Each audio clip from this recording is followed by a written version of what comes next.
He checked the time again, 7:39 a.m., and quickened his limp across the sidewalk, crumpled bus pass in one hand, the other gripping a bent VA appointment card like it was a golden ticket. His lower back screamed, that old shrapnel spot twitching as if to remind him this walk, this morning, wasn't just about pain. It was about stakes. 3 months waiting for this checkup, 6 months since the last refill, and the doc's warning still rang in his ears. You missed this one. We can't guarantee a slot until next quarter. That quiet bureaucratic finality haunted him more than the diagnosis. He wasn't dying, at least not quickly, but the meds helped with the shaking, and the shaking helped with his pride.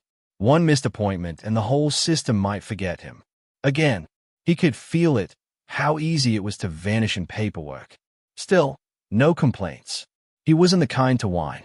That's what he told himself as he sipped cheap diner coffee that tasted more like ash than warmth and rattled the pill bottle in his coat pocket, counting how many days he could stretch the remaining tablets.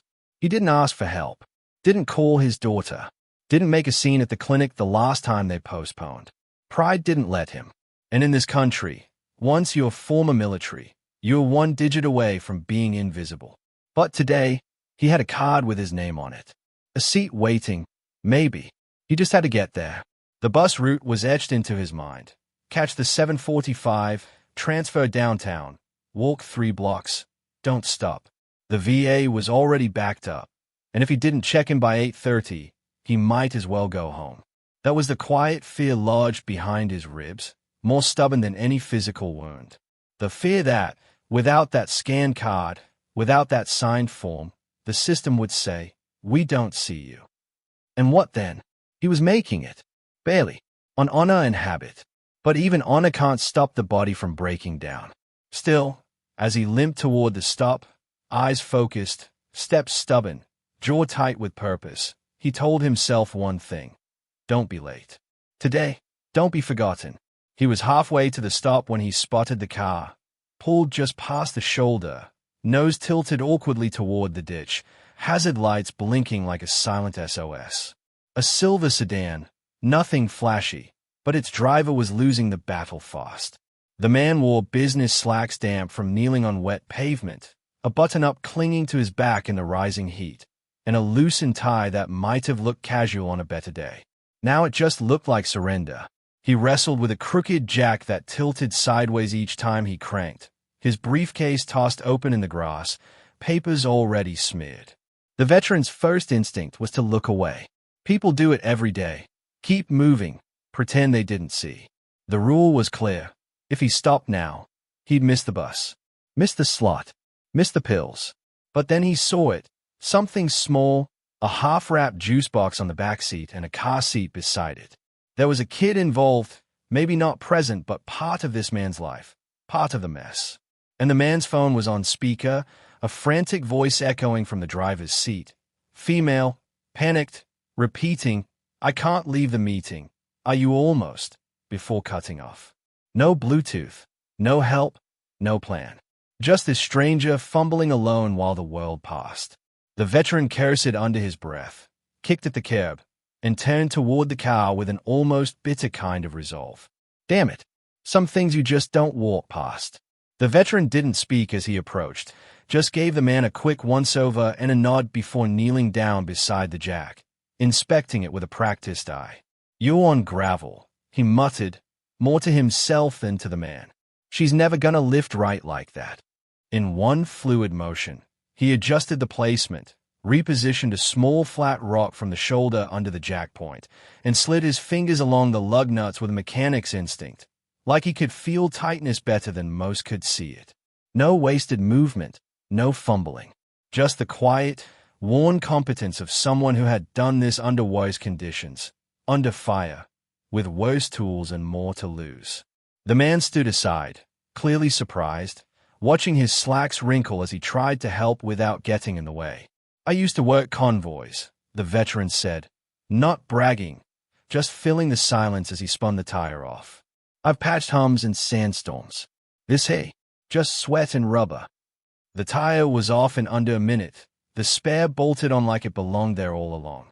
Grease smeared the veteran's hands, his cuffs, his worn knees, but he didn't blink.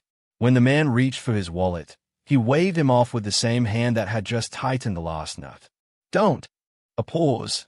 Then he added with a dry chuckle. Besides, I already paid for this morning. I'm headed to the VA. That landed heavier than expected. The man hesitated, lowered his wallet. You're late. The veteran stood slowly, wiped his hands on his jeans, eyes scanning the road. Yeah, clock's not my friend today. A bus rumbled past in the distance. His bus, and didn't slow. The VA clinic smelled of paper, old coffee, and cleaning chemicals that couldn't quite mask the weight of too many bodies and not enough time. He stepped through the sliding doors with a dull ache in his legs and an even sharper one in his chest as the digital clock above the reception desk ticked 8:43. Fluorescent lights buzzed overhead, casting everything in that cold, sickly glow that made everyone look tired. Chairs lined the walls like a waiting game no one was winning, filled with men and women who all bore the same quiet wear, the kind of tired that doesn't show in posture but in the eyes. He approached window 4, gripping the frayed edge of his appointment card.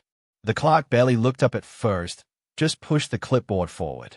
Full name? She asked. He gave it softly, with the worn rhythm of someone who's done this more times than he should have. When she pulled up the file, her tone shifted. Your check-in was 8:30.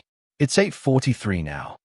He nodded, not defensive, just resigned. I helped someone on the road. Got held up. The pause was almost human.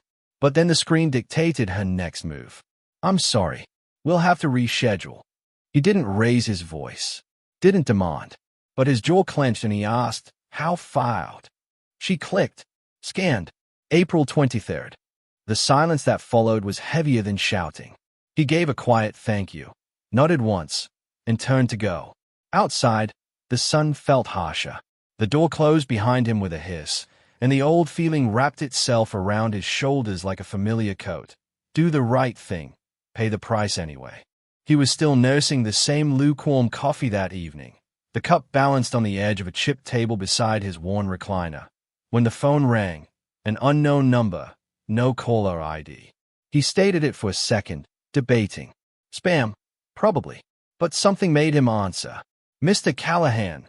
The voice was calm, professional, almost too smooth. This is Rebecca from the Veterans Care Coordination Office.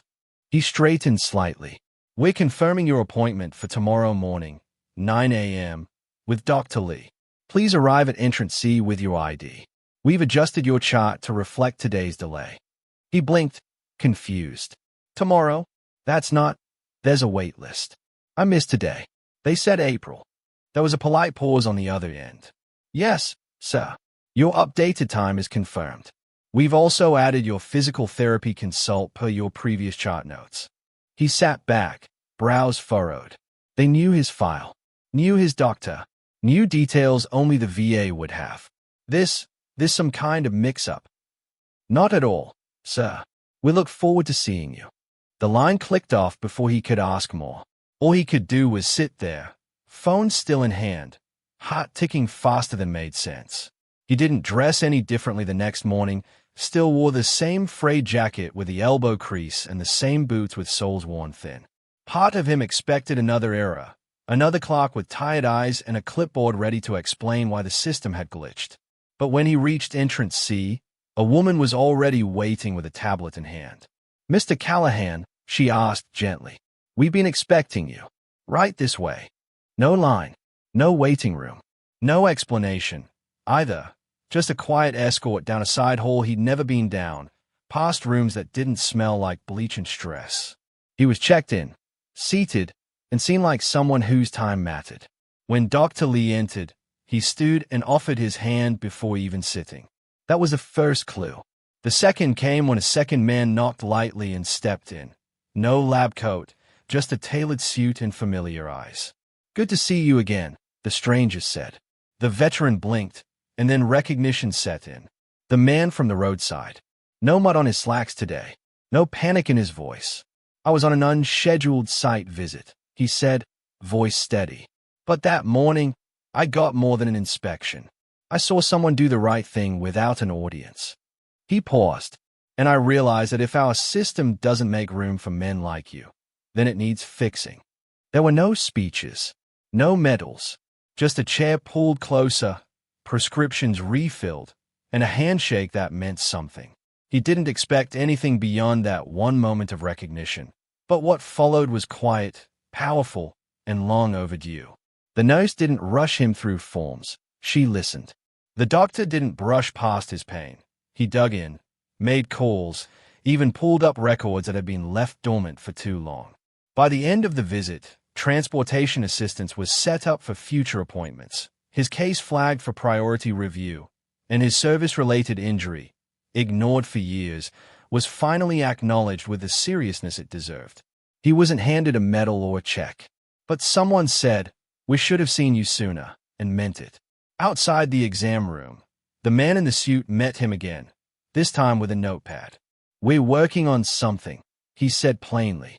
"An internal policy update, emergency compassion protocol. Missed appointments like yours, when it's for helping someone, won't just be tossed. No fanfare, just a course correction. Most folks don't complain," the man added, "and those are usually the ones who needed us the most." That landed harder than any grand gesture could. When the veteran stepped out into the daylight, the breeze felt less harsh. His pain hadn't vanished. His past wasn't rewritten. But for once, the system didn't treat him like a number. It saw a man who had done right, and finally, it did right by him.